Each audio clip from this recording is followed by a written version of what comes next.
68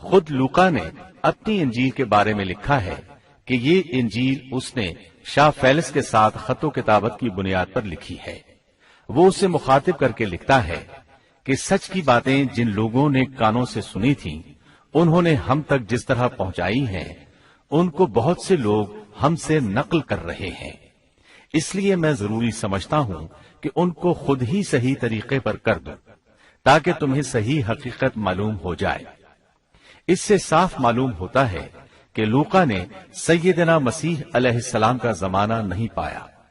اس کے ساتھ عیسائی عالم یہ بھی بیان کرتے ہیں کہ لوقا کی انجیل مرقس کی انجیل کے بعد وجود میں آئی اور پطرس اور پولوس کے مرنے کے بعد تصنیف کی گئی ہے۔ دراصل لوقا انطاکیہ شہر میں طب کا پیشہ کرتا تھا۔ اس نے عیسیٰ علیہ السلام کو نہیں دیکھا اور عیسائیت کو سینٹ پال یعنی پولوس سے سیکھا، اور سینٹ پال کے بارے میں یہ بات تحقیق کو پہنچ چکی ہے کہ وہ دراصل متعصب یہودی تھا۔ عیسائیت کا بدترین دشمن خیال کیا جاتا تھا۔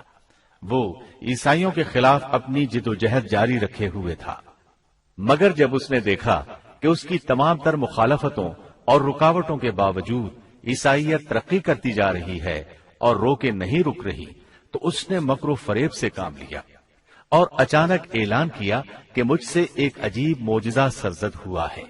میں صحت کی حالت میں تھا کہ میں ایک دم زمین پر گرا جیسے کوئی کسی کو کشتی میں پچھاڑ دیتا ہے، اور اسی حالت میں مسیح علیہ السلام نے مجھے چھوا اور سخت الفاظ میں کہا کہ خبردار، آئندہ ہرگز میرے پیروکاروں کے خلاف کوئی قدم نہ اٹھانا۔ بس میں اسی وقت مسیح علیہ السلام پر ایمان لے آیا اور مسیح کے حکم سے مسیحی دنیا کی خدمت کے لیے مامور ہو گیا ہوں۔ مسیح نے مجھ سے کہا ہے کہ میں لوگوں کو مسیح کی انجیل کی بشارت سنا دوں اور اس کی پیروی کی ترغیب دوں۔ اس طرح اس نے آہستہ آہستہ کلیسا پر ایسا قبضہ کیا کہ دین عیسوی کی اصل صداقتوں کو مٹا کر اسے بدعتوں اور رسومات کا مجموعہ بنا ڈالا اور پوری مسیحیت کو بت پرستی میں تبدیل کر دیا۔ آج جو عیسائیت قائم ہے وہ اسی پولوس کی ایجاد کردہ مسیحیت ہے۔ لہذا اس کے بعد کون دعویٰ کر سکتا ہے کہ اس کے شاگرد لوقا کی انجیل الہامی انجیل ہے؟ چوتھی انجیل یوحنا کی انجیل ہے۔ اس کے بارے میں عیسائیوں کا عام عقیدہ ہے کہ یہ سیدنا عیسیٰ علیہ السلام کے محبوب شاگرد یوحنا زبدی کی تالیف ہے۔ یوحنا عیسیٰ علیہ السلام کے 12 حواریوں میں سے ایک تھا۔ یوحنا کی انجیل کو ان کی انجیل کہا جاتا ہے، لیکن خود عیسائی عالموں کا یہ دعویٰ ہے کہ یوحنا کی انجیل خود یوحنا کی تصنیف کردہ نہیں ہے۔ یہ تھا ان انجیلوں کا تعارف۔ اس سے ان کی حقیقت واضح ہو جاتی ہے۔ عیسیٰ علیہ السلام اللہ کے نبی، رسول اور پیغمبر ہیں۔ ان کے بعد سوائے نبی کریم صلی اللہ علیہ وسلم کے کوئی نبی نہیں آیا۔ نبی کریم صلی اللہ علیہ وسلم افضل النبیین ہیں، افضل المرسلین اور خاتم النبیین ہیں۔ آپ پر اور تمام انبیاء کرام پر اللہ تعالی کی رحمت نازل ہوں، آمین۔